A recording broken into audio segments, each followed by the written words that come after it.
Bonjour à tous. Nous allons attendre une minute pour que tout le monde puisse nous rejoindre.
Bonjour à tous. Bienvenue au webinaire EpiWin d'aujourd'hui. Il s'agit du 35e webinaire de l'année. Il porte sur un sujet très important à l'heure actuelle, la fièvre de la vallée du Rift et la protection des communautés. Lacunes, besoins et priorités. Nous avons avec nous, et nous sommes très reconnaissants, d'excellents orateurs. Vous allez entendre le docteur Kai von Harbou en ouverture, chef de l'unité résilience et protection des communautés à l'OMS, juste après les informations pratiques et les annonces. La modératrice d'aujourd'hui pour la session technique sera le docteur Nina Gobat, qui est responsable données probantes et analyses pour l'OMS. Nous allons également entendre un point sur la fièvre de la vallée du Rift de la part d'Alejandro Costa du, qui travaille sur les fièvres hémorragiques virales. Et ensuite, il y aura une discussion qui sera menée par le docteur Gobat. Dans le cadre de cette discussion, nous allons entendre le docteur Albert Gauthier-Dione de l'équipe d'intervention d'urgence au Sénégal, Mamé Yassine Bodj de l'Institut Pasteur au Sénégal, docteur Chiaka, spécialiste Une Seule Santé du Rwanda, et le docteur Mathieu Rofal, chef de la division de la protection zoosanitaire. Donc très intéressant. Comme toujours, nous aimons vous entendre, donc dites-nous d'où vous venez, ce que vous faites. Vous pouvez l'indiquer dans la boîte de dialogue. Nous aimerions également entendre aussi vos observations. Vous pouvez le faire dans la boîte de dialogue. Mais si vous avez des questions, et j'espère que vous en aurez, merci de les poster dans la section questions-réponses. Cela nous aide à garder un œil sur les questions et à les relever pour pouvoir y répondre de manière systématique. L'interprétation est assurée aujourd'hui vers le français. Ainsi, ceux qui souhaitent écouter en français ou en anglais peuvent aller au bas de leur écran. Vous verrez l'icône en forme de planète, interprétation, et vous pouvez choisir la langue dans laquelle vous souhaitez écouter le webinaire. J'espère que vous allez en profiter et que vous y participerez pleinement. Avant de donner la parole à Kai, un dernier mot. Nous sommes là pour échanger des connaissances. Nous croyons dans les contributions positives et vous êtes tous les bienvenus si vous souhaitez apporter des contributions positives. Mais veillez à ce que vos commentaires restent respectueux et pertinents. Si ce n'est pas le cas, malheureusement, si nous voyons des choses qui ne sont pas respectueuses, nous devrons vous expulser du webinaire. Mais on espère ne pas en arriver là. Nous sommes ravis que vous ayez pu nous rejoindre. Sur ce, j'aimerais inviter le docteur Kain von Arbou à prendre la parole pour son allocution d'ouverture. Merci beaucoup, Supriya. Je vous souhaite la bienvenue au nom de notre directrice, Dr. Stella Stungung, également du département préparation aux urgences sanitaires. C'est un plaisir pour moi d'ouvrir ce webinaire de la plus haute importance qui porte sur un sujet très important, la fièvre de la vallée du Rift, et on va se concentrer sur les aspects de protection des communautés. Comme vous le savez, aujourd'hui, les communautés au Sénégal et en Mauritanie sont confrontées à des flambées très graves de la maladie qui a touché des humains et des animaux dans différents districts, et les effets sont dévastateurs en termes de nombre de cas et de décès, mais aussi compte tenu des répercussions sur la subsistance, la sécurité alimentaire et la durabilité. Ces flambées ne sont pas que des événements biologiques, ce sont des événements qui sont des crises économiques, notamment profondes. La vulnérabilité des personnes sont façonnées par leur vie, leurs moyens de subsistance et les autorités et les options dont ces personnes disposent pour se protéger. Ce que l'on voit dans les deux pays, eh bien, cela reflète les liens entre les environnements, les comportements et les moyens de subsistance. Il y a des systèmes qui sont surmenés, des communautés qui dépendent fortement du bétail pour leurs revenus, pour leur survie. Ces réalités façonnent les dynamiques de la transmission autant que le virus lui-même. C'est pour cela que ces flambées sont un défi pour nos systèmes de santé, mais ils testent aussi la résilience de communautés tout entières. Et c'est pour cela que cette riposte ne peut se limiter aux capacités vétérinaires et de laboratoire. Il faut aussi tenir compte de la manière dont les personnes comprennent et font face aux risques au quotidien. Compte tenu de ce contexte, la protection communautaire est un élément essentiel de la riposte à la flambée. La protection communautaire est plus large que tout autre domaine technique. C'est l'issue de la gestion centrée sur les communautés qui intègre la mobilisation communautaire et la communication, la surveillance communautaire, l'alerte précoce, la continuité des services de santé et leur accessibilité, les moyens de subsistance, la protection sociale et le leadership et la gouvernance locaux. C'est les aspects que nous allons aborder aujourd'hui dans notre discussion.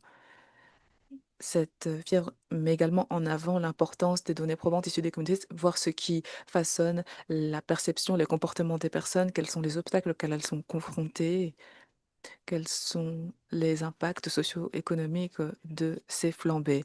Sans ces données probantes, l'action et même les meilleures interventions techniques peuvent échouer.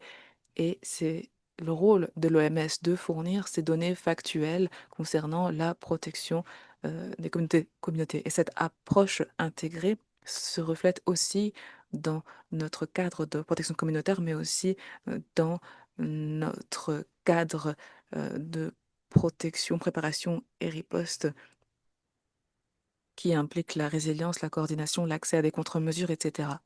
Et dans ce contexte, de la fièvre de la vallée du Rift, cela signifie renforcer la coordination dans la santé, entre la santé euh, humaine, animale et les secteurs de l'agriculture ou de l'approvisionnement alimentaire. Et c'est ce dont nous allons parler aujourd'hui. On va entendre des exemples euh, du Sénégal, du Rwanda concernant ces différents aspects. Nous verrons comment, ensemble, nous pouvons renforcer la protection communautaire pour répondre à cette flambée. Il y a beaucoup à apprendre, beaucoup qui pourrait être déployé dans le cadre d'autres urgences sanitaires. J'ai hâte de suivre nos discussions. Merci encore de votre présence. Supriya, je vous rends la parole. Merci beaucoup, Kai, pour cette introduction. Avant de passer à notre session technique, nous aimerions vous entendre et les habitués de ces webinaires EpiWin savent comment cela fonctionne. Qu'est-ce que vous savez sur la fièvre de la vallée du Rift? C'est très important pour nous d'avoir ces retours de votre part sur Slido. Cela nous permet de voir ce que signifient ces webinaires, qu'est-ce que vous en pensez. Cela nous aide à mieux concevoir nos webinaires pour mieux vous aider. La première question, donc rendez-vous sur slido.com, hashtag 8124845. En un ou deux mots, qu'est-ce que euh, cela signifie pour vous protection communautaire dans le contexte de flambée de zoonoses telles que la fièvre de la vallée du Rift?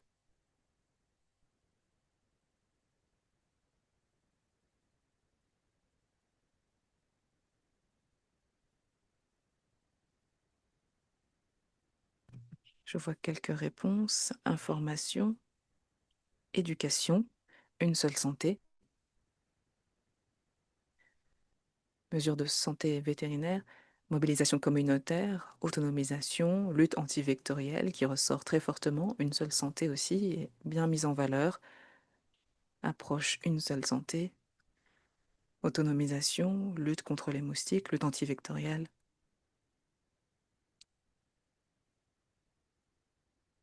vaccination, autonomisation, détection précoce de virologie. Donc, c'est très clair. Une seule santé, l'approche une seule santé, l'éducation, lutte antivectorielle, sensibilisation des communautés, voilà quelques-uns des éléments qui ressortent fortement. Nous avons maintenant une autre question à vous poser. Continuez d'apporter vos réponses. Nous allons peut-être attendre encore un petit peu. Nous avons maintenant 67 réponses. On aimerait avoir au moins 100 réponses.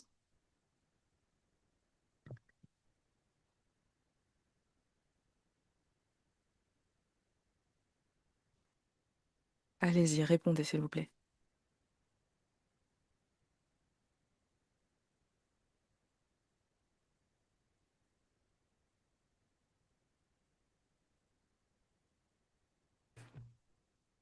Je vais maintenant passer à la question suivante pour des raisons de temps, mais la page Slido restera ouverte pendant le webinaire. Donc n'hésitez pas à continuer de répondre même si vous ne voyez plus l'écran.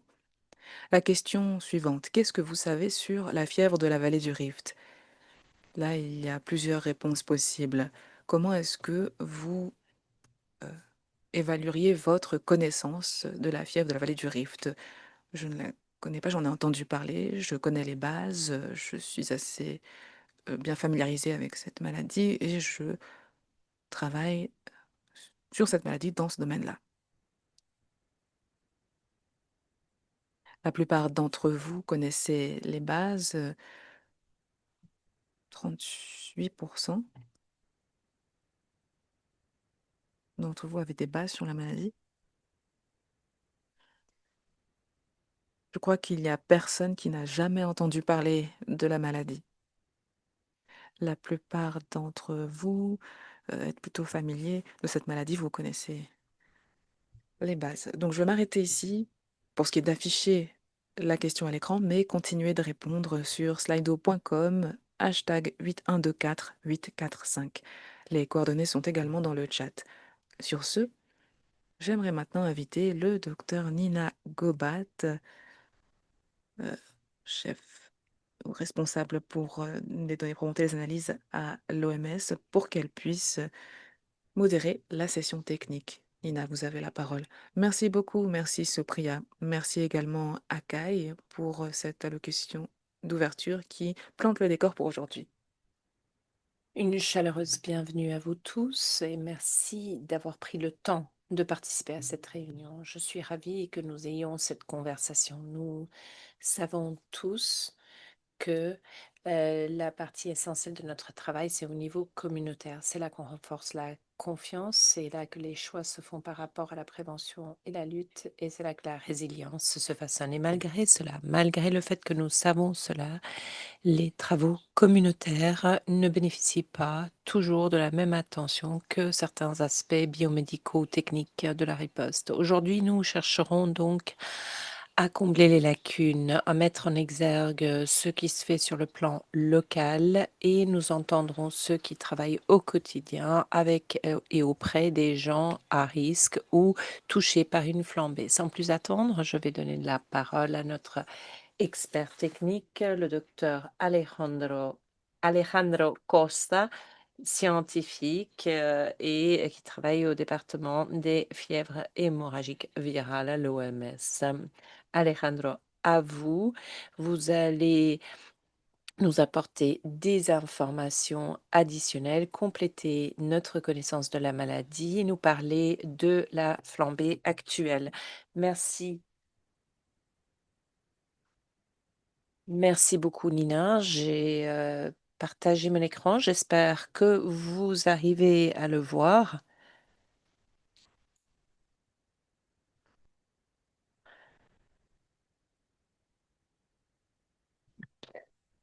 Vous voyez bien l'écran? Parfait. Bonjour, bonsoir. Merci de votre participation à ce webinaire.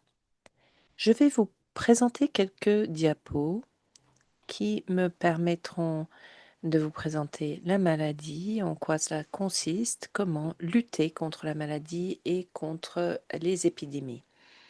Alors, les objectifs principaux de cette présentation sont de décrire les premiers signes, les symptômes et la transmission de la fièvre de la vallée du Rift, vous parler de la prévention et des mesures de lutte contre la maladie et décrire les différentes zones où cette maladie est préoccupante. Il s'agit d'une maladie virale zoonotique qui touche essentiellement les animaux, mais qui peut aussi infecter les êtres humains lorsque notamment les gens travaillent avec des animaux infectés ou avec de la viande.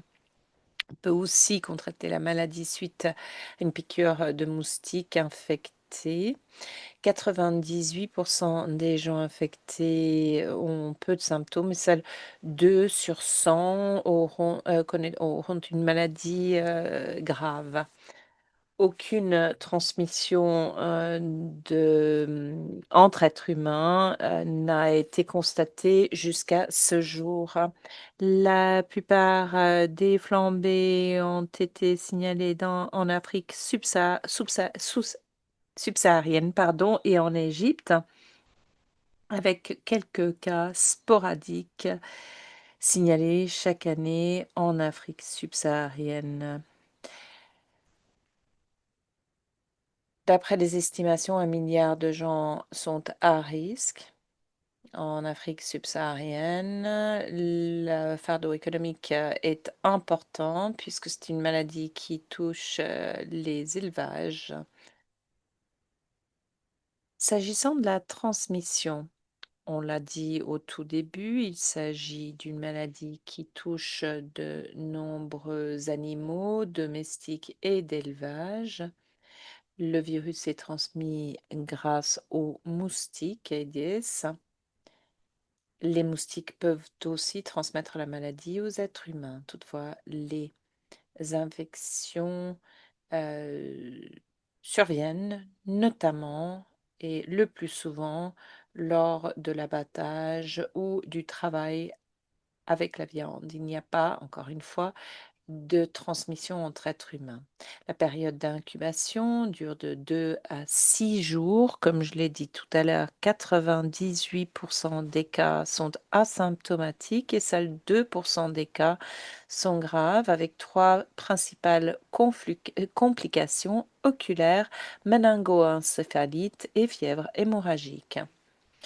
Quelles sont les caractéristiques cliniques de la maladie? La plupart des symptômes sont légers. Les symptômes ressemblent le plus souvent à une grippe avec des douleurs musculaires, articulaires et des céphalées.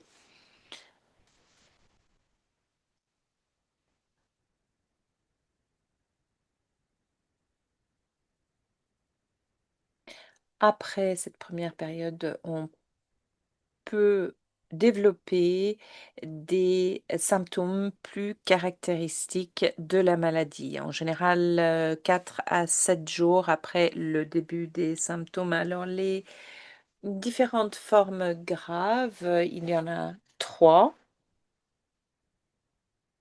La forme oculaire et la forme méningo-encéphalitique, avec la forme fièvre hémorragique qui est la plus grave. Le diagnostic est difficile pendant la période d'incubation et pendant la période de symptômes légers. C'est une maladie qui peut être mal diagnostiquée puisque les symptômes ressemblent fortement à ceux d'une grippe ou d'autres infections virales. Très souvent, il y a une co-infection avec le paludisme ou d'autres maladies telles que le choléra, la méningite et ainsi de suite. Il est donc très important pendant la phase de diagnostic de connaître l'histoire du patient, savoir où travaille la personne, quelle est sa profession et son domicile aussi, savoir s'il habite dans une région où il y a une épidémie. Le test le plus souvent utilisé est le PCR, ainsi que les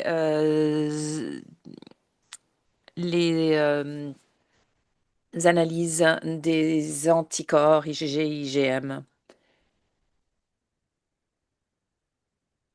Au niveau de la prise en charge, c'est comme d'autres fièvres hémorragiques. Si le patient doit être hospitalisé, il faut trouver le bon dosage d'électrolytes et essayer de maîtriser la fièvre.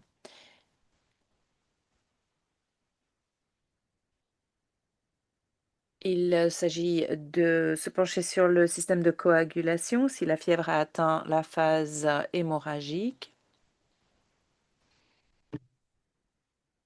Il n'y a pas de recommandation pour des médicaments antiviraux. Il n'y a pas de traitement spécifique. Il y a plusieurs médicaments qui ont été mis à l'essai, mais aucun médicament n'a prouvé son efficacité parce qu'il est difficile de procéder à un essai randomisé en plein milieu d'une épidémie, mais il y a plusieurs médicaments qui pourraient être utilisés, qui ont déjà été utilisés dans le cadre d'autres fièvres hémorragiques.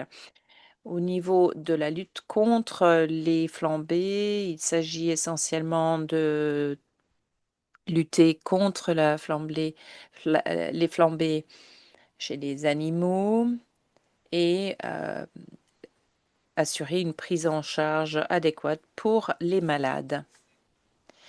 Ici, vous avez une diapositive qui présente toutes les activités liées à la lutte contre les épidémies. La participation de la communauté est très importante, comme vous le voyez, tout comme les interventions comportementales, notamment.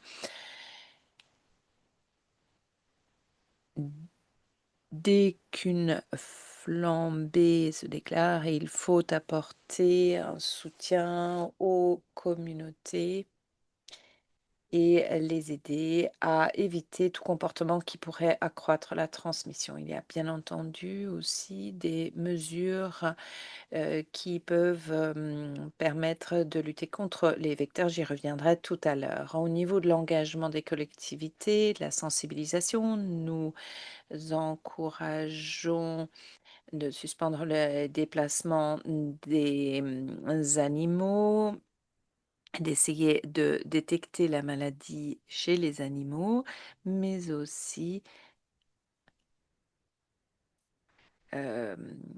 procéder à des séances d'information sur la préparation des viandes.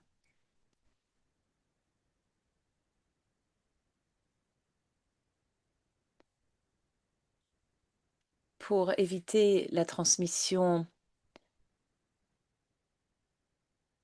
entre animaux et êtres humains, nous avons plusieurs recommandations. Éviter ou minimiser le contact avec le sang ou les organes des animaux ou des êtres humains décédés. Au niveau de l'hygiène des mains, bien se laver les mains avec du savon dès qu'on est entré en contact avec un animal infecté, et ainsi de suite. S'agissant des moustiques, il faut bien entendu éviter tout contact avec les moustiques. Les recommandations sont les mêmes que pour toute autre maladie transmise par ce vecteur. Nous recommandons l'utilisation d'insecticides et d'éviter, dans la mesure du possible, d'être à l'extérieur. Si on doit s'y trouver, utiliser des vêtements de couleur claire et bien entendu utiliser des moustiquaires imprégnés.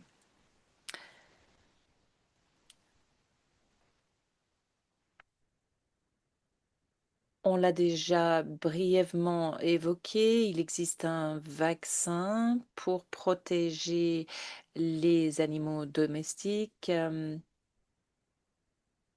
même s'il est très difficile de limiter la transmission entre animaux.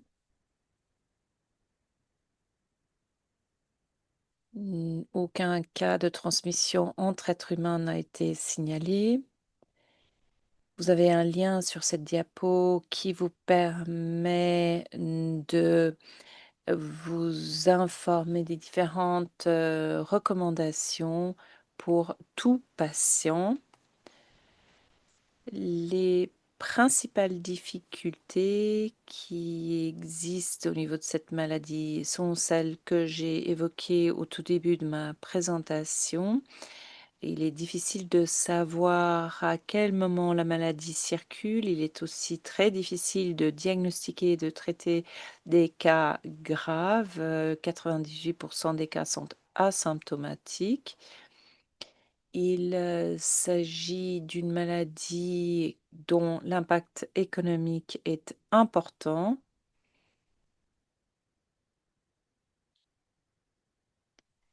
Et il existe un risque de transmission transfrontalier, étant donné la vente de viande et d'animaux d'un pays à l'autre. Je vous encourage vivement à vous rendre sur la page internet de l'OMS sur la maladie où vous pourrez euh, obtenir des informations plus détaillées sur la situation actuelle, mais aussi des informations techniques et des cartes concernant les flambées actuelles. Ma collègue Anaïs Legan est le point focal. Vous avez son adresse de courrier électronique qui est affichée à l'écran si vous souhaitez prendre contact et lui poser des questions. Je vais maintenant, si vous me le permettez, vous parler brièvement de la situation au Sénégal et en Mauritanie. Merci beaucoup, Ale. Oui, je pense que ce serait une bonne idée. Nous avons très peu de temps à disposition, mais je pense qu'il serait bon que les participants puissent être informés de la situation actuelle. Je serai très bref, je ne vous parlerai que du nombre de cas et de la situation dans chacun de ces deux pays. Au Sénégal, au 9 novembre, nous avions 424 cas humains confirmés avec 30 décès, un taux de fatalité de 7%. C'est essentiellement le nord du pays qui est touché.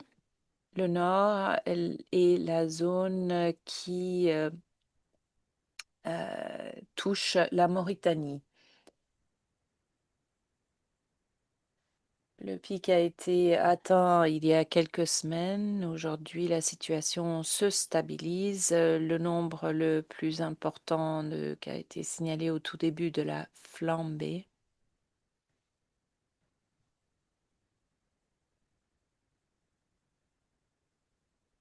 Très souvent, les patients arrivent tardivement dans les hôpitaux. Ça, c'est une carte qui montre le nombre de cas chez les animaux et de décès. On voit que ce sont les mêmes zones qui sont touchées, principalement au nord.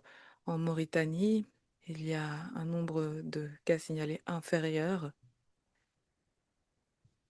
La surveillance a été améliorée ces dernières semaines. Il y a un total de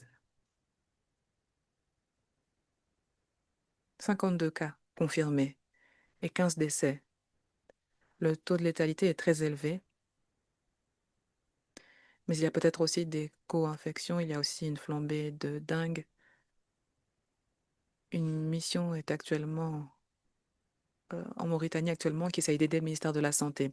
L'OMS apporte également son aide au Sénégal sur différentes activités, comme on le fait dans le cadre de toute coordination face à une flambée. Il y a également participation communautaire, approvisionnement des laboratoires et différentes activités. Je vais m'arrêter ici et je serai heureux de répondre à toute question. Merci Nina.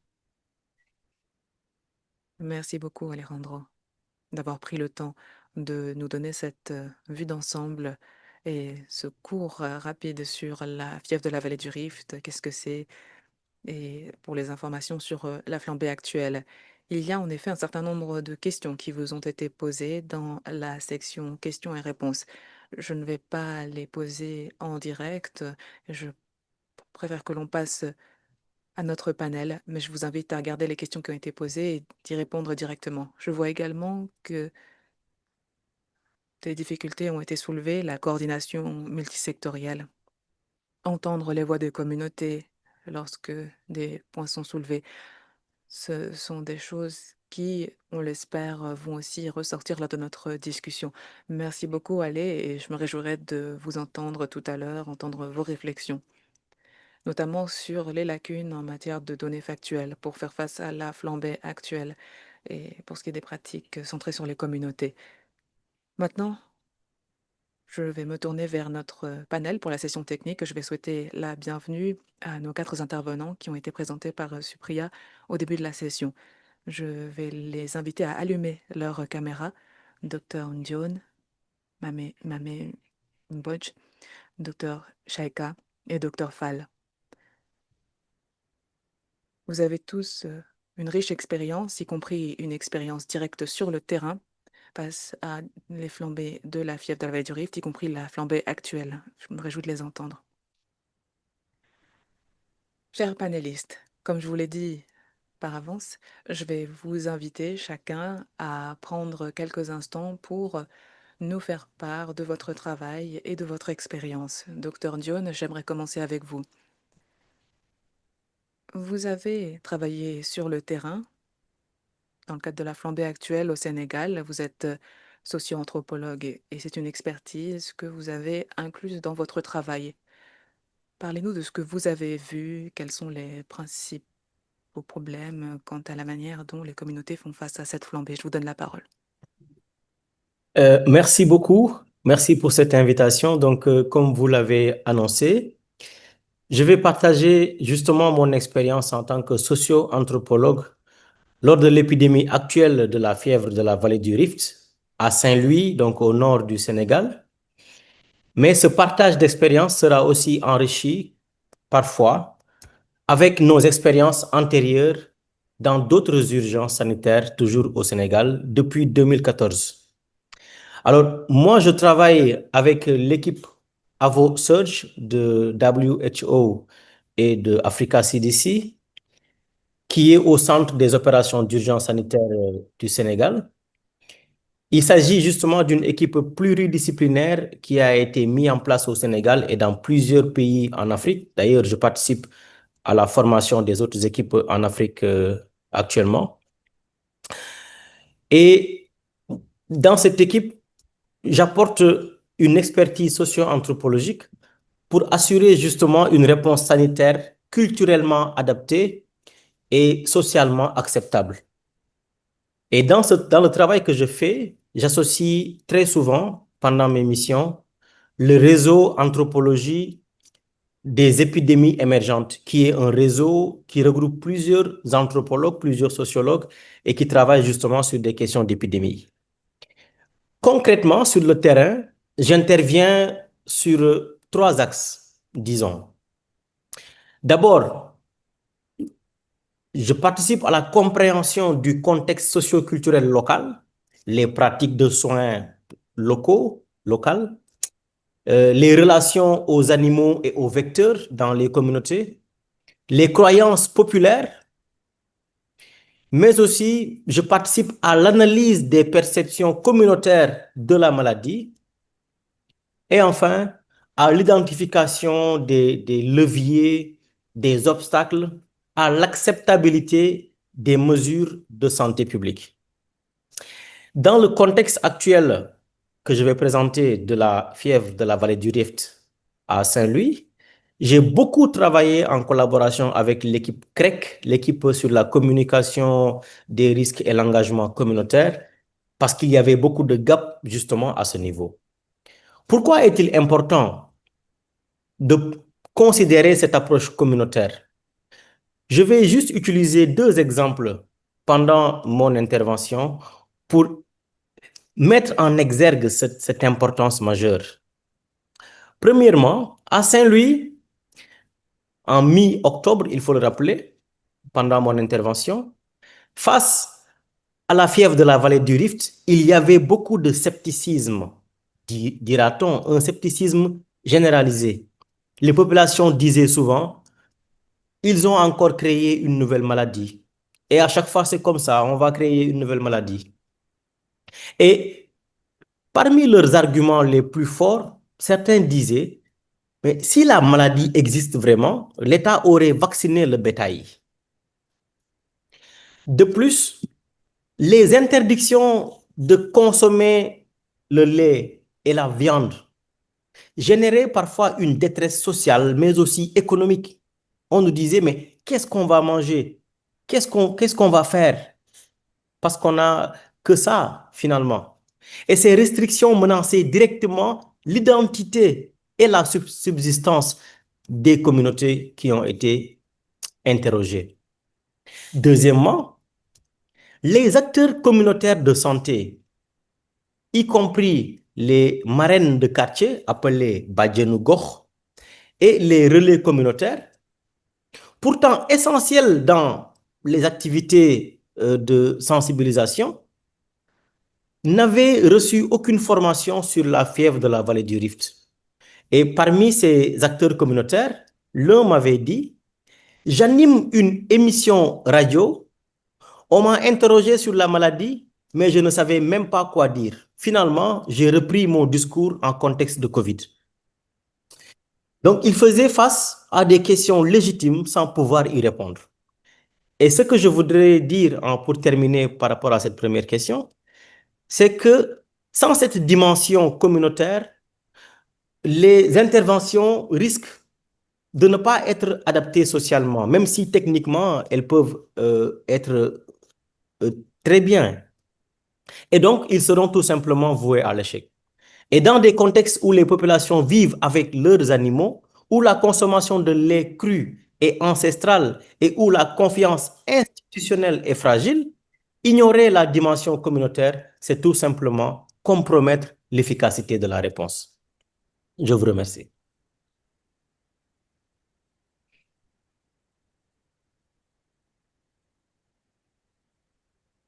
Merci beaucoup, Dr Dione, pour cette perspective extrêmement utile. J'ai des questions pour vous, mais nous reviendrons vers vous un peu plus tard. Mame Yacine, j'aimerais vous inviter à nous parler de votre travail. Vous travaillez également au Sénégal et actuellement vous vous concentrez sur la surveillance communautaire pour renforcer la détection précoce et le signalement de la part des communautés. Pourriez-vous nous parler de votre expérience? Qu'est-ce que vous voyez? Qu'est-ce que vous entendez? Quels sont les principaux problèmes au niveau des communautés? Mame Yacine, vous avez la parole. Merci beaucoup, Dr Nina. Donc, bonjour à tous. Merci à Dr Albert John également, c'est mon aîné. Donc, je suis socio-anthropologue au niveau du département de santé publique de l'Institut Pasteur de Dakar. Donc, je vais vous parler un peu de ce que nous faisons avec cette épidémie de fièvre de la vallée du Rift. Donc, ici, au niveau de l'Institut Pasteur, donc au niveau de la division renforcement du système de santé, donc on a mis en place un modèle de surveillance à base communautaire qui est intégré à 4S. 4S, ça veut dire système de surveillance syndromique au Sénégal. Donc, c'est un réseau qui s'inscrit dans le cadre du renforcement des activités de surveillance des maladies en collaboration avec le ministère de la Santé. Et ça, c'est depuis 2012 que ça existe.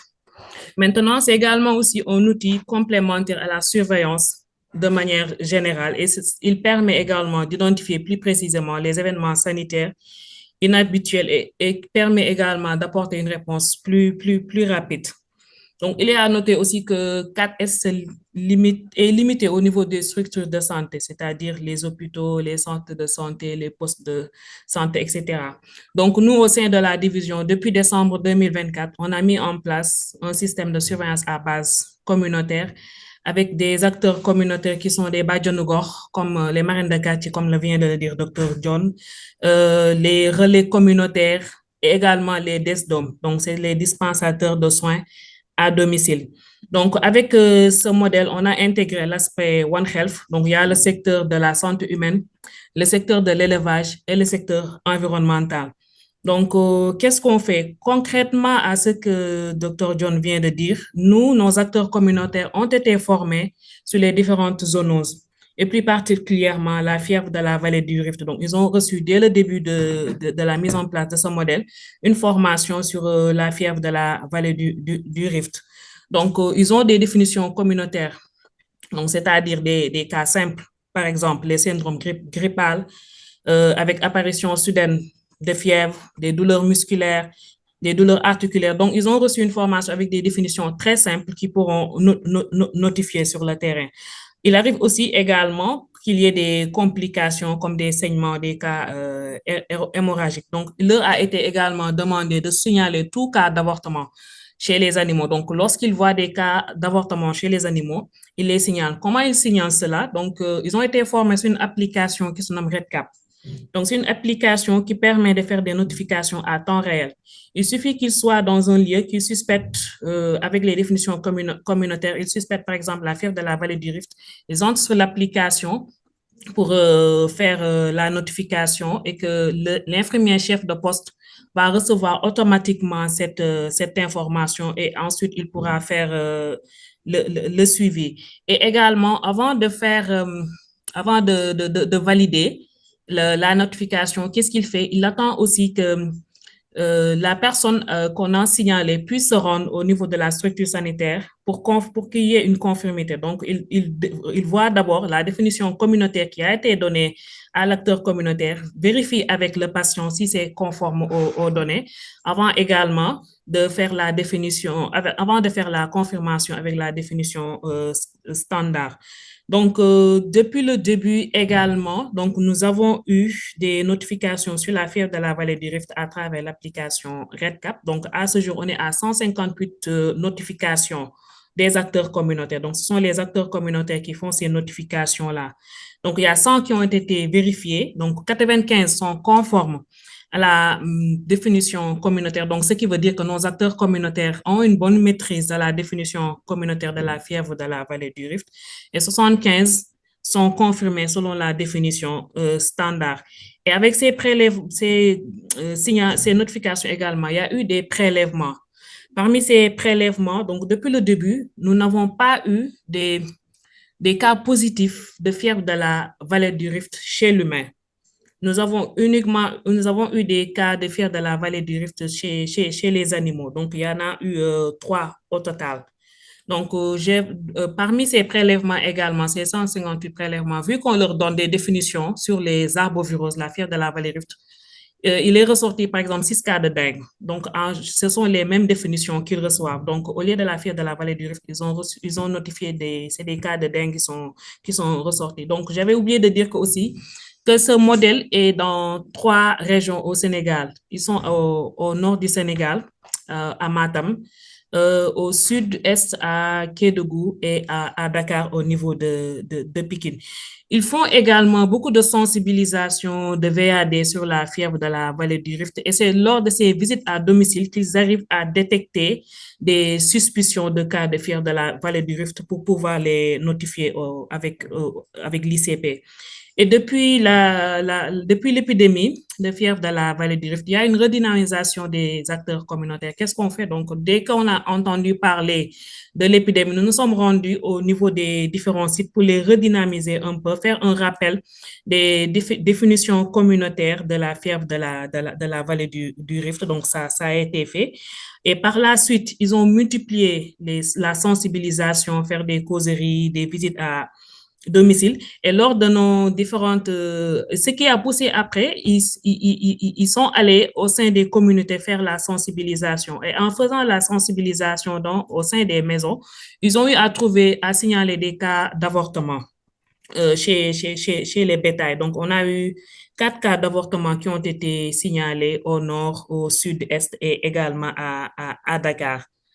Donc, voilà. Donc, je peux dire qu'à ce jour, on est à 3 cas positifs de fièvre de la vallée du Rift chez les animaux qui ont été détectés par les acteurs communautaires. Merci beaucoup.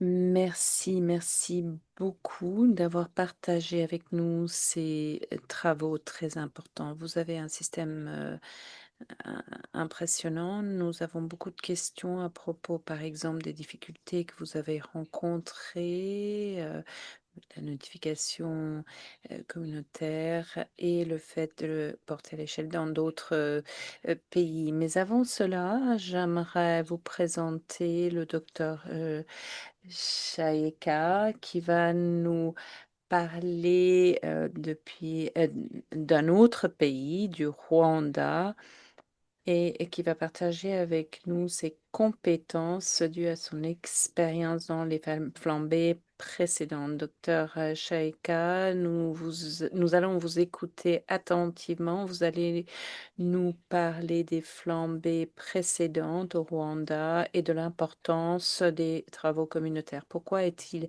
si important de travailler au haut niveau des communautés? Merci beaucoup. J'espère que vous m'entendez correctement. Tout à fait. Merci de m'avoir donné l'occasion de vous parler du Rwanda.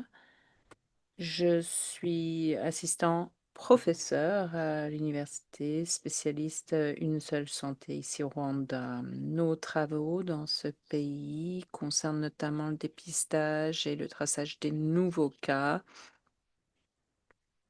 notamment dans ces périodes où on connaît régulièrement des épidémies. Nous avons mis sur pied un centre de surveillance pour le vecteur, les êtres humains et les animaux dans les zones à risque. Mais pour que nos efforts soient couronnés de succès, il faut absolument comprendre la façon dont les communautés ont réagi par rapport à de telles menaces zoonotiques dans le passé et comment transformer cette attitude en prévention et en résilience.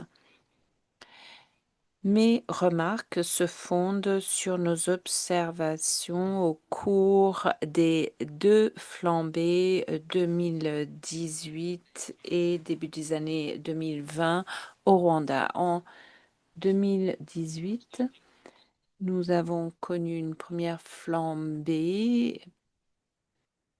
C'était la première flambée importante que nous ayons connue, même si quelques cas isolés avaient été signalés à partir de 2012.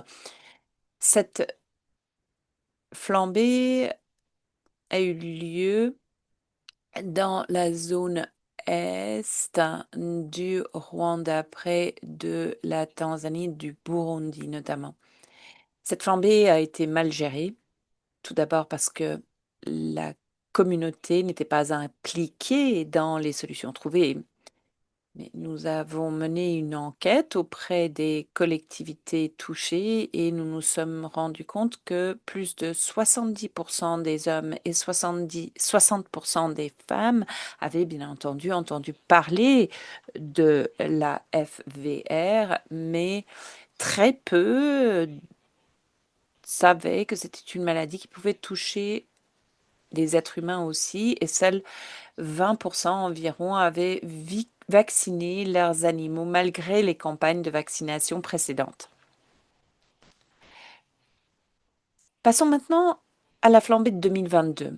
C'est une flambée qui était encore plus importante que celle de 2018 et qui a touché tout le pays, contrairement à d'autres flambées qui avaient eu lieu essentiellement dans la zone orientale. En 2022, la flambée a touché 173 êtres humains et il y a eu 22 décès. Quelques 1400 cas ont été signalés et confirmés chez les animaux, avec un nombre élevé d'avortements. La gestion de la flambée de 2022 n'était pas la même qu'en 2018. Nous avons tiré les enseignements de la riposte à la Covid et des postes de commande, entre guillemets, ont été organisés. Il s'agissait d'équipes multisectorielles au niveau des districts et au niveau central pour permettre le dépistage de cas, le traçage des contacts et la signalisation, avec la possibilité pour le niveau central de prendre des décisions de façon coordonnée. Pour que ces postes fonctionnent de façon adéquate, il leur fallait des informations en provenance des collectivités. Les informations à propos des nouveaux cas passées des communautés aux agents de santé communautaires et ensuite aux postes de commande au niveau des districts. Ces derniers devaient transmettre les informations au poste de commande central. L'équipe centrale mobilisait les ressources et le soutien technique et, dans le cadre de ces travaux, se fonder sur les informations en provenance des communautés. Cette structure a transformé la riposte, qui n'était plus une riposte du haut vers le bas, mais une riposte participative. Ce qui est tout à fait logique, puisque, comme vous le savez tous, ce sont les communautés qui constatent les avortements. Ce sont les premiers à constater les décès de leurs animaux. Et ces constatations précèdent souvent de nombreux jours la signalisation ou en tout cas la constatation par les personnes plus éloignées.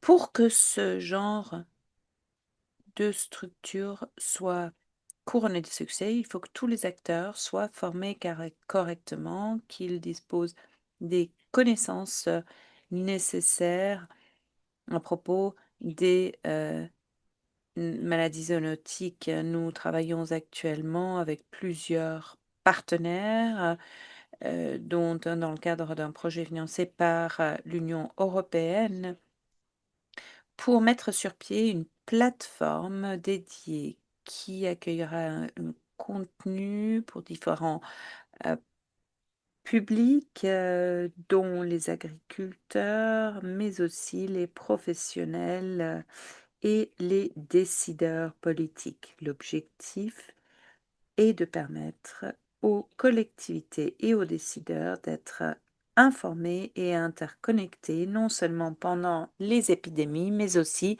en cas d'absence de signalisation des cas, ou de notification des cas, pardon.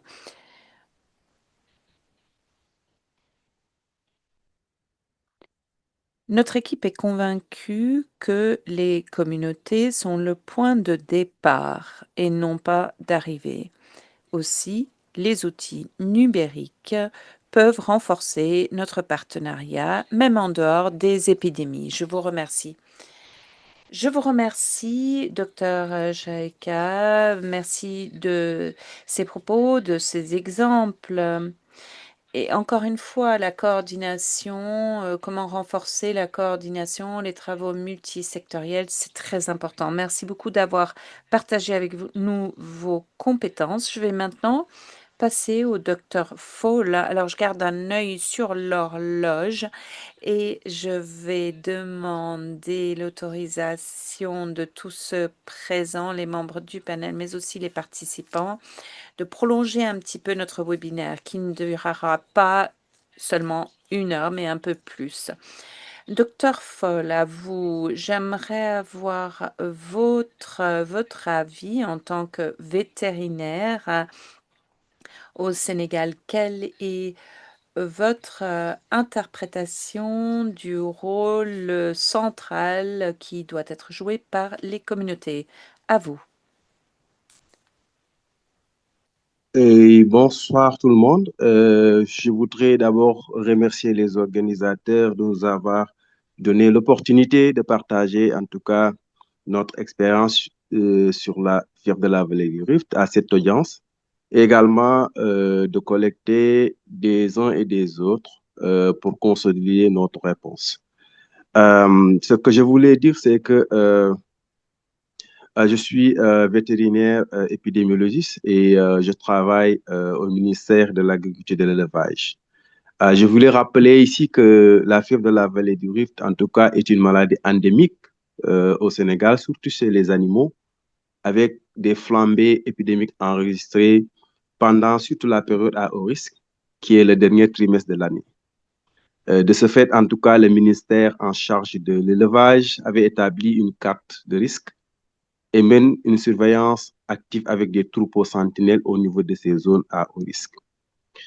Et il faut rappeler également, dans le cadre de la préparation, donc, nous avons mis en évidence l'approche Une seule santé, avec l'élaboration des plans de contingence intégrés selon l'approche Une seule santé, mais également, on avait beaucoup organisé des exercices de simulation sur la fièvre de la vallée du Rift de manière multisectorielle. Quand on parle de la fièvre de la vallée du Rift, c'est une maladie animale, c'est une maladie zoonotique dont le point de départ, c'est les animaux. Et donc, les éleveurs et les professionnels qui travaillent sur ces animaux sont au cœur de la réponse. Ce qu'on a fait, c'est que sur toutes les activités de réponse, qu'il soit la vaccination, parce que le Sénégal a opté pour faire la vaccination, parce qu'on avait un stock d'urgence, donc qu'on utilisait pour vacciner sur les zones à haut risque. Il y a l'autre aspect sur l'utilisation des répulsifs chez les animaux, la communication, la sensibilisation de ces éleveurs qui font partie en tout cas de ces populations à haut risque, mais également tous les professionnels qui travaillent au niveau des abattoirs.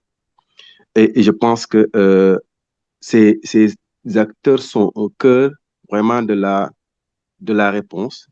Et sans ces acteurs, je pense que toutes les activités qu'on avait prises ne pourraient plus avoir leur efficacité.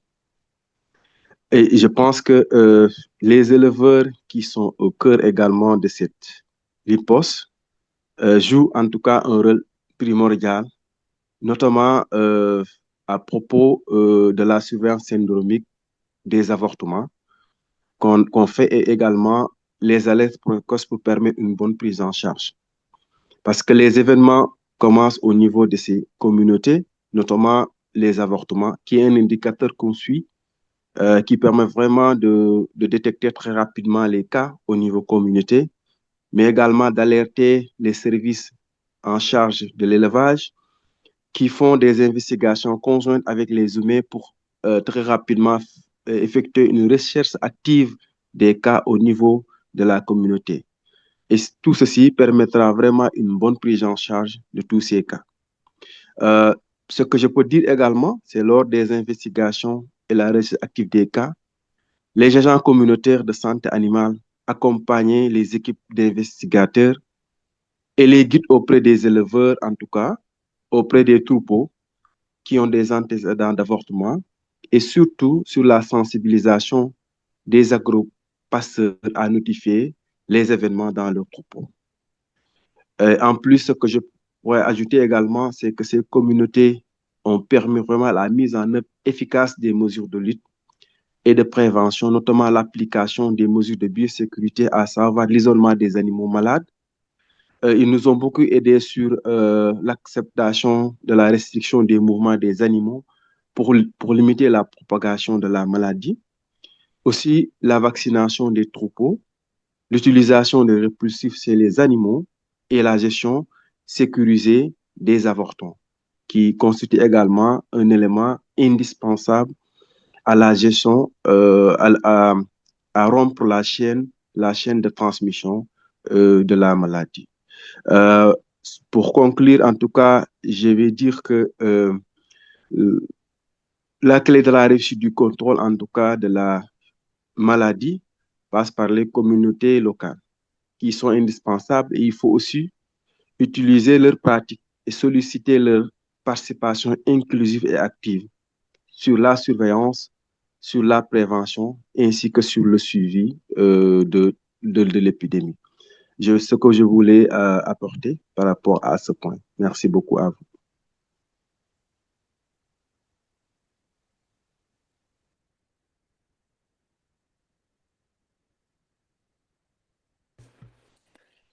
Merci beaucoup. C'est extrêmement utile d'entendre votre perspective et entendre quel est tout l'éventail des acteurs communautaires avec lesquels vous travaillez et qui sont bien sûr essentiels pour faire de la prévention et pour lutter contre la maladie.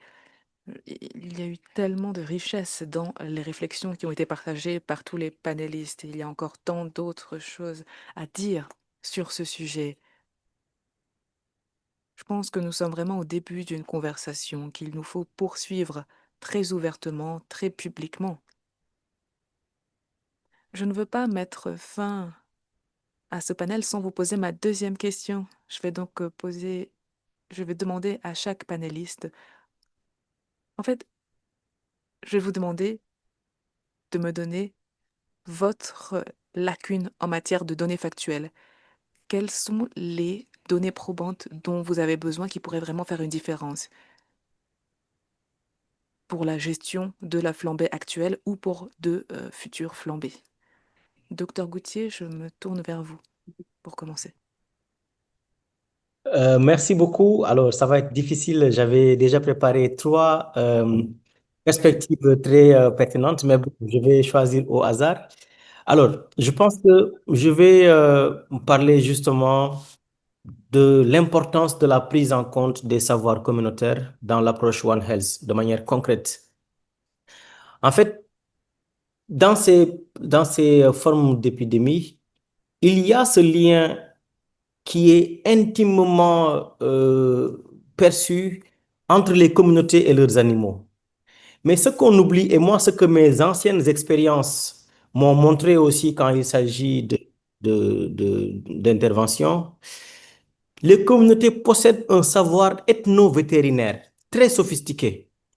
Elles identifient toutes plusieurs maladies animales avec leur propre système de traitement et elles observent aussi depuis longtemps que le bétail avorte à des moments spécifiques. Mais malheureusement, ces connaissances ne sont pas suffisamment exploitées et intégrées dans les interventions.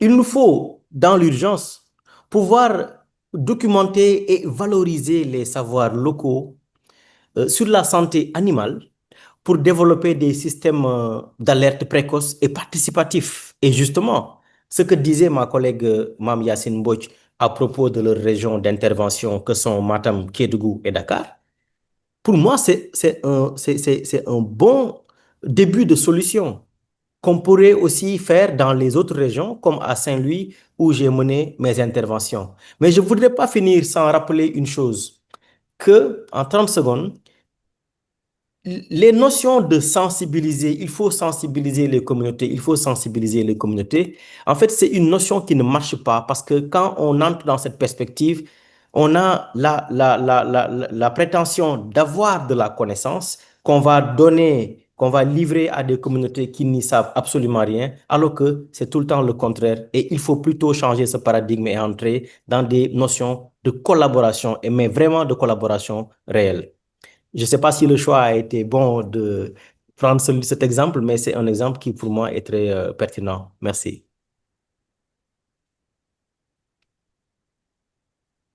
Fantastique, merci, très bien dit. Vraiment. Je ne veux pas vous empêcher de dire les deux autres points, donc si on a encore un petit peu de temps à la fin, vous pourrez nous en faire part en quelques instants. Docteur Mame Yacine, à vous. Et si il y a quelque chose qui a déjà été mentionné, vous pouvez mentionner un autre point, docteur Mame Yacine. Quelle pourrait être une lacune en matière de données probantes de votre côté? D'accord, donc merci beaucoup. Est-ce que je peux après répondre à la question qui m'a été posée concernant les difficultés et la mise à l'échelle?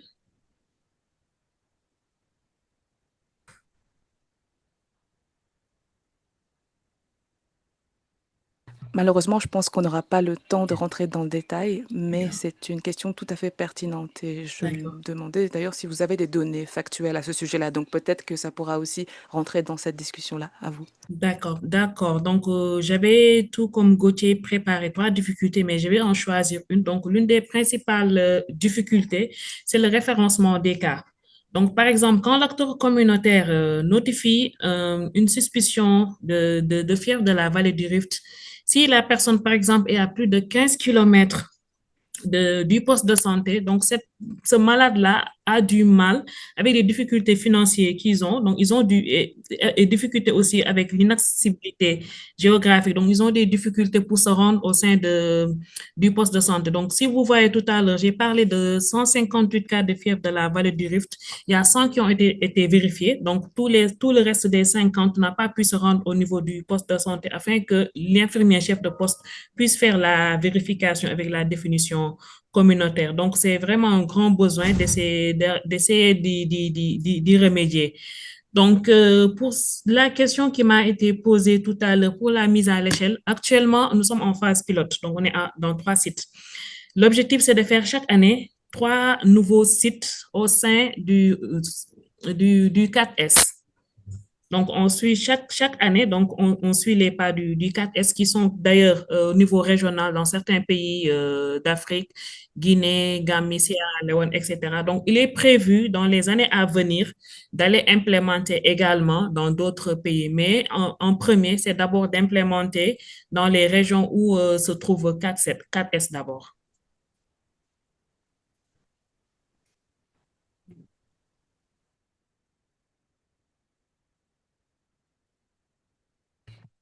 Merci beaucoup. Et je pense qu'il y a aussi beaucoup à apprendre compte tenu de ce que vous avez déjà fait comme expérience sur les sites pilotes et pour transposer cela dans la mise en œuvre d'autres sites. Donc, ce sera intéressant de suivre cela. Et s'il nous reste du temps, on essaiera de revenir vers vous pour entendre quelles sont les autres priorités que vous avez mentionnées. Maintenant, docteur Chayaka. J'ai demandé 3 points, mais quelle serait votre priorité ou lacune principale en matière de données probantes au niveau communautaire? Merci beaucoup. C'est difficile de choisir une seule lacune, mais je vais essayer. Je parlerai de l'analyse de l'impact socio-économique des flambées de FVR. Je dis cela parce que la plupart des interventions et de la documentation sur les flambées ne se concentrent pas beaucoup sur cet aspect-là. On sait que les flambées perturbent les revenus des ménages, interrompent le commerce de bétail, interrompent l'approvisionnement en nourriture, et pourtant, ce sont des aspects qui ne sont pas quantifiés, qui ne sont pas documentés. Honnêtement, je pense que en procédant à des évaluations socio-économiques systématiques, ventilées par sexe, eh bien, cela aiderait le gouvernement, les partenaires à justifier les investissements, la prévention, la compensation et le relèvement. ce serait une manière efficace de placer les communautés au cœur de nos interventions. Merci. Merci, c'est très clair. Merci beaucoup. Vous avez mentionné cela parce que c'est aussi un point qui est ressorti de vos réflexions. Docteur Fall, je me tourne vers vous. Quelle serait votre lacune numéro 1 au niveau communautaire? D'accord. Donc, je pense qu'on a identifié une lacune et je pense que c'est dans les perspectives qu'on est en train de faire. On l'a inscrit sur notre plan d'action. C'est surtout sur la base, en tout cas, des enquêtes qu'on va faire au niveau communautaire. C'est d'établir un manuel très rapidement, un manuel de biosécurité basé sur la connaissance, en tout cas, l'adaptation, la connaissance des pratiques au niveau des éleveurs. Parce qu'on s'est rendu compte même sur la gestion des avortements, qu'il y a des lacunes sur même la gestion biosécurité des troupeaux. Et je pense que très rapidement, donc, on va en tout cas travailler avec les communautés pour développer ce manuel de biosécurité par rapport à la fièvre de la vallée du Rift. Donc ça, c'est un aspect en tout cas important parmi tant d'autres gaps. Mais comme vous avez dit, c'est un seul lacune. Donc c'est en tout cas la lacune que je voulais partager avec vous. Merci à vous.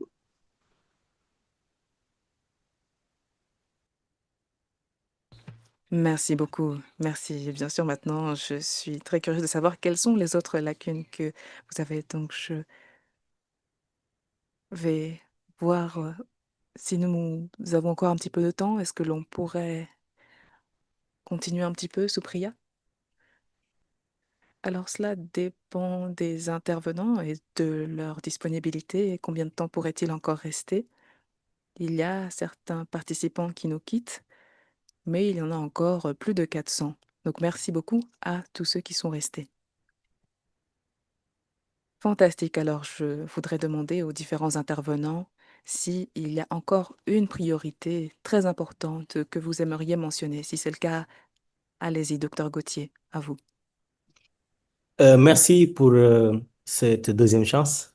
Alors, je pense qu'il y a d'autre part des demandes spécifiques et basées sur l'expérience que les acteurs communautaires nous disent qu'il faut utiliser dans des contextes d'épidémie parce que ça marche très bien. C'est quoi, par exemple? Nos données ont montré que les interventions qui sont intégrées fonctionnent mieux. Par exemple, quand on combine euh, l'information sur la fièvre de la vallée du Rift avec d'autres activités comme la supplémentation en vitamine A, le déparasitage ou la distribution de moustiquaires, l'adhésion est bien meilleure et les gens voient un bénéfice concret. Donc, il est important de développer des packages intégrés qui associent prévention de la fièvre de la vallée du Rift et d'autres services à valeur ajoutée immédiate qui incluent, y compris dans cette épidémie, la formation au chauffage sécurisé du lait plutôt que l'interdiction tout simplement. Voilà un autre aspect qui me semble assez important. Merci.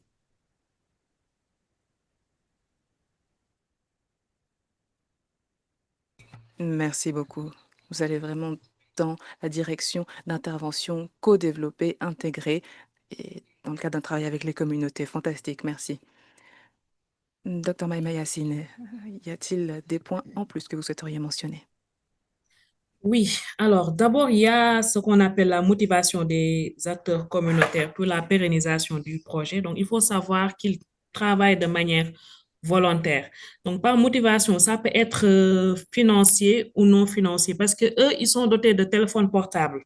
Donc, dans le cadre de ce projet, ils ont tous des téléphones portables. Donc, c'est nous, c'est le projet qui assure la connexion, qui assure le crédit pour faire les appels et faire la notification via la plateforme RedCap. Donc, vu qu'on est en phase pilote, si par exemple avec le bailleur, donc le projet se termine, on va les laisser dérouler eux-mêmes. Donc, il y aura des soucis après pour la pérennité du projet. Donc, ils seront dans des difficultés pour pouvoir assurer la continuité avec l'achat de crédit, de téléphone, etc. Donc, ce qu'on a essayé pour les motiver un peu, c'est de les inscrire dans les mutuelles de santé. On les a enrôlés dans les mutuelles de santé ainsi que leurs familles pour pouvoir aider un peu à ceux qui ont des difficultés pour de se rendre au niveau des structures de sanitaires puissent au moins avoir la carte de la mutuelle. Donc, ça va les motiver un peu, même s'ils sont à plus de 20 kilomètres, ils pourront se déplacer pour aller se faire soigner. Donc, ça, c'était l'une des lacunes. L'autre, c'était l'indisponibilité de TDR. On a vu que dans le cas des maladies que nous surveillons, donc il n'y a pas de TDR, test de diagnostic rapide, pour, euh, pour qu'il y ait, par exemple, des prélèvements pour voir vérifier si, si c'est avéré que c'est une suspicion de fièvre de la vallée du Rift ou pas. Je vous remercie.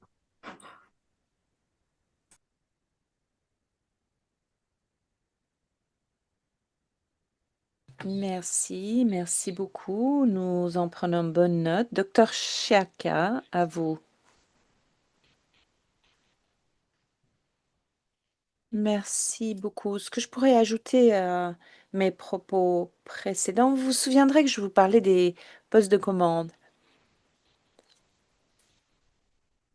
pour ces initiatives dirigées par les communautés, le fait de saisir les informations, les transmettre au niveau des districts et ensuite au niveau central. Ce que je pourrais ajouter à cette idée, c'est que nous avons besoin de moyens pérennes pour engager la communauté. Nous avons ces postes de commande communautaires très actifs et qui font du bon travail pendant les flambées, mais lorsqu'on n'a pas de cas, eh bien, les structures disparaissent. Donc, il faudrait songer à une façon de mettre sur pied une structure pérenne qui travaille même lorsqu'il y a peu ou apparemment pas de cas. Je pense que cela permettrait de promouvoir un engagement fort de la part de la communauté et nous permettrait aussi d'avoir une notification des cas avant même de se rendre compte qu'il y a un problème.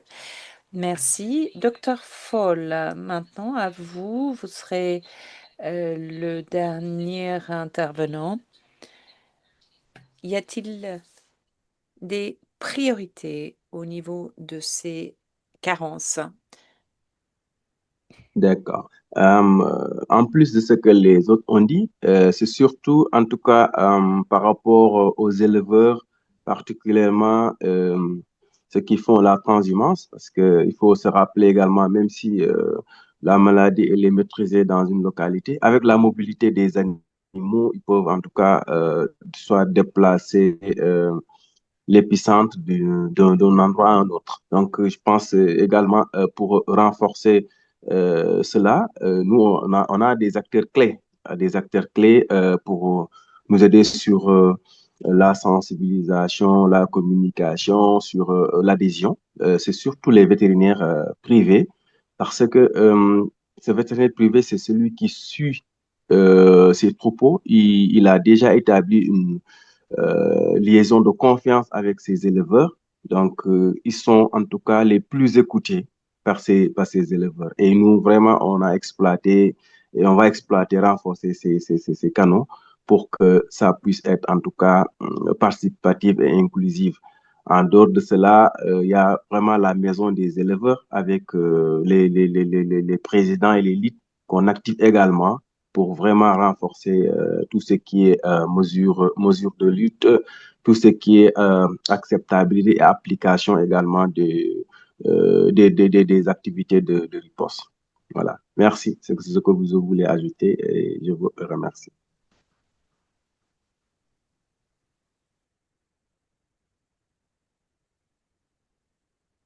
C'est merveilleux. Merci vraiment beaucoup. Sur ce, je tiens à remercier tous les membres du panel ainsi que les experts OMS. Alejandro, merci beaucoup de votre temps. Merci de nous avoir permis de déborder un petit peu. Il nous était important de vous entendre. Un très grand merci à tous ceux qui sont restés, qui ont continué à écouter les discussions, qui ont contribué aussi dans le chat. Voilà, sur ce, je vous remercie et je rends la parole à Supriya qui va clore la réunion. Merci beaucoup. Je me fais l'écho de ce qu'a dit ma collègue Nina. Un grand merci à tous les membres du panel, à tous les orateurs, mais merci aussi à tous ces participants pour leur interaction. On a de vives discussions dans le chat, je tiens à le signaler. Et d'ailleurs, je tiens à préciser que nous avons envie d'en savoir plus. Nous avons donc une petite enquête. Je vais essayer de partager mon écran avec vous.